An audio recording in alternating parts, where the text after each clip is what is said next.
and welcome to this video. In this video, I'm going to show you how to do layers in Canva.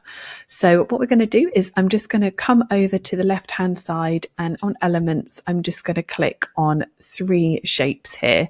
So I've got the star, then got the triangle, which I'm going to change the color so we can see that it's different.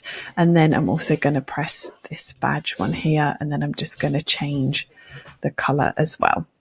So as you can see, they have layered on top of each other, and they have done it in the order in which we inserted them into our picture.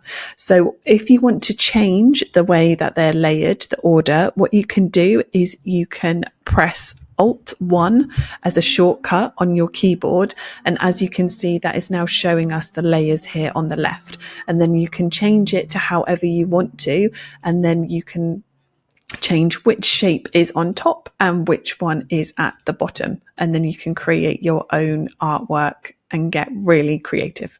So that was just a quick video, guys, on how to use layers within Canva. I really hope that you guys found this video useful. If you could give us a like and a subscribe, that would be amazing, and I'll catch you guys in the next one.